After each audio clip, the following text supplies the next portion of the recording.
Hello my students and welcome back. This is Aruj Muzaffar from the Department of English, University of Southern Punjab.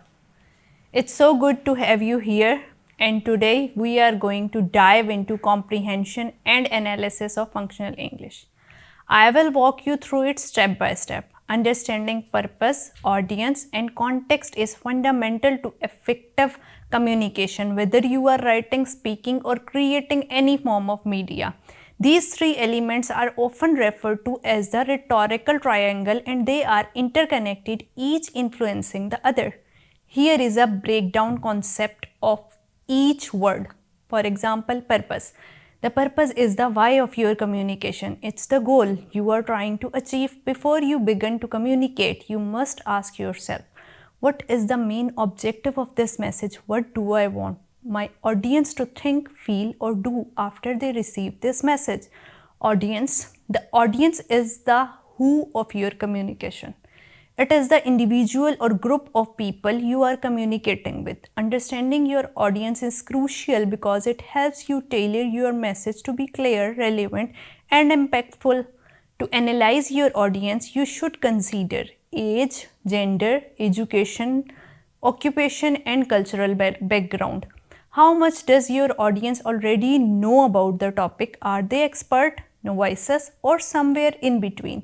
This determines the level of detail and the use of technical jargon. What do you want to mean? What does your audience care about? What are their attitudes and biases towards your topic? Context. The context is the where, when and how of your communication. It refers to the circumstances and environment surrounding the message. The context provides the framework for interpretation and influences how the message is created and received. The key aspects of context include what are the unwritten rules and expectations of the culture or community you are in. These can affect everything from language choice to non-verbal cues. Is your message a formal written report, an email, a presentation, a social media post, or one-to-one conversation? The medium influences the tone, length, and format of the message. For example, a request for a day off would be handled differently in a formal email to a boss than in a quick text message to a co-worker. The warm-up question for this session include that as you are ready to move beyond silent reading and truly master the sound of a language. By the end of this lecture, you will be able to have the ability to tailor your message to your audience knowledge and needs. You prevent confusion and misinterpretation. You won't use technical jargon with a lay person or oversimplify a concept for an expert. A clear purpose ensures that every part of your message works towards single intended outcome, whether it's to inform, persuade or entertain. This focus makes your communication more impactful and successful.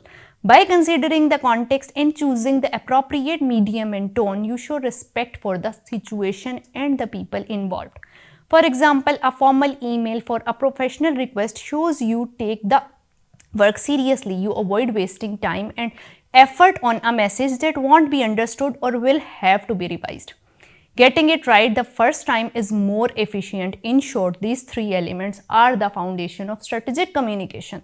They help you move beyond simply transmitting information and instead allow you to create a meaningful and productive exchange. Let's discuss more about it.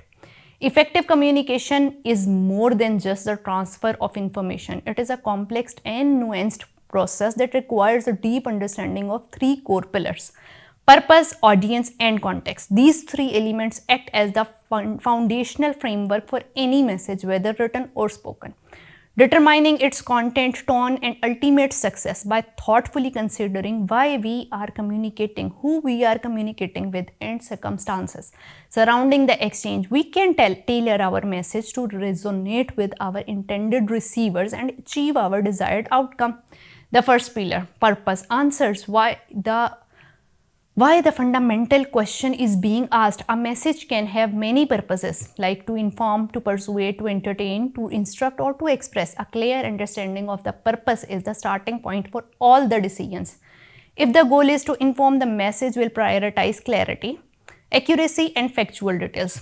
For example, a scientific report aims to objectively present data and findings to a knowledgeable audience. In contrast to it, a persuasive message such as political speech will employ rhetorical strategies, emotional appeals, and compelling arguments to influence beliefs and actions.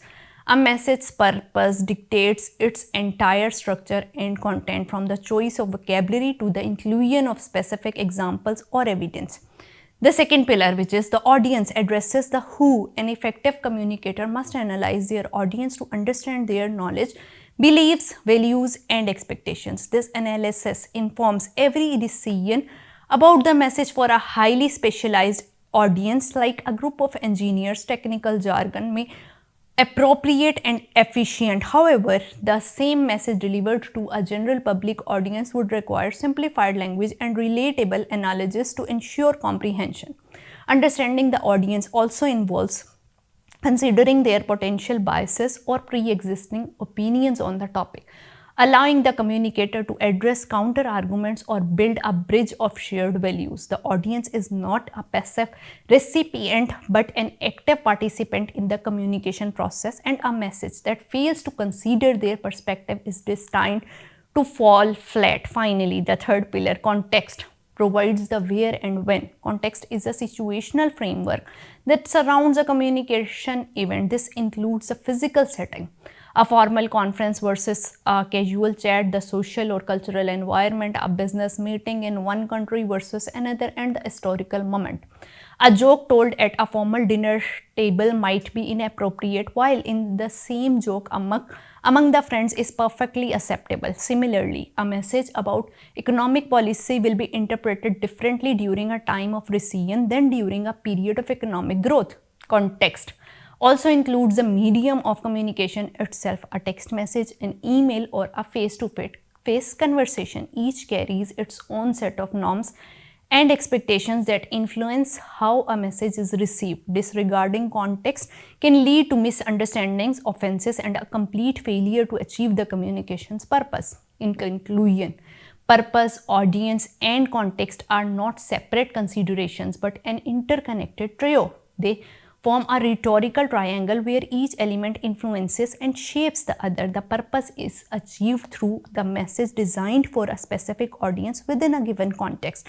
By mastering the art of analyzing and adopting these three elements, communicators can move beyond simply speaking or writing and truly connect with others, ensuring their message is not only heard but also understood and enacted upon. I hope you understand the core of this lecture. This was about how important your audience is.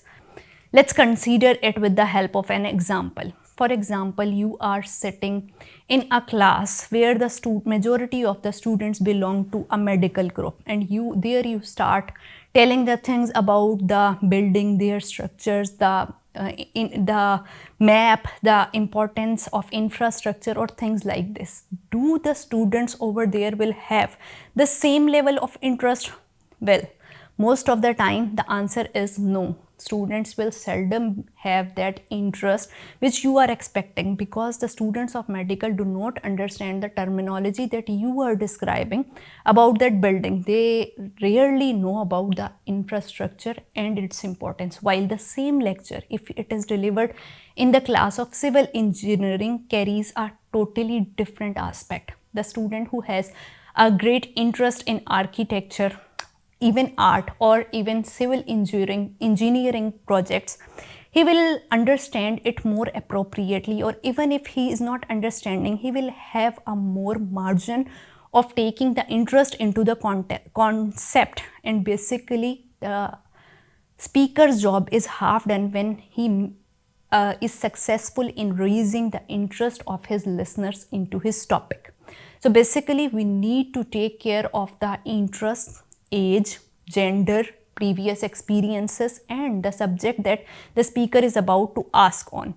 If the speaker is having a good grip over all these things and he is successful in taking the interest of his listeners, he is almost successful. Most of the political leaders are that's why successful, because they are able to grasp the ideas and they are able to hit on the right place. They tell their public, and they tell about the concepts, and they are most of the time successful in getting the interest of that public because they talk to them on the topics which are of their interest. And this concept generally leads towards our second concept, which is based on the purpose of communication.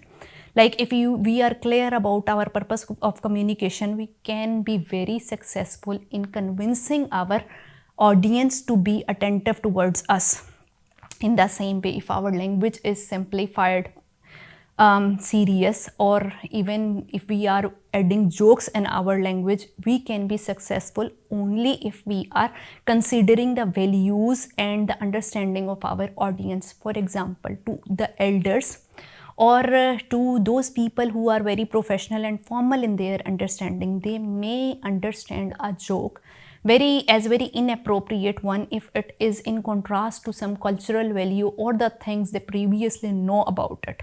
Basically, this is not because they are unable to understand the humor out of your joke or that fun language. It is rather because they are more mature and they understand the sensitivity and cultural understanding of that joke that you are making. In contrast to it, when you are sitting in your class fellows or the people who are of your age or the people who belong to the same background as you are and who have the familiar understanding of those slangs or those jokes and of those language that you are making, if they are having it in a good understandable way, they may understand that it's just a lightly made joke and it does not carry any offensive term in regards to culture, or it is not disrespectful. But if it is made totally on this concept that the people are unable to understand or to pick out the humor out of it, it is very difficult to raise your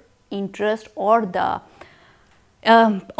interest of your audience or your listeners out of it. Well, this was all the importance of purpose, audience, and what your language is about, like how sensitive you are towards dealing your language. This is basically about this idea.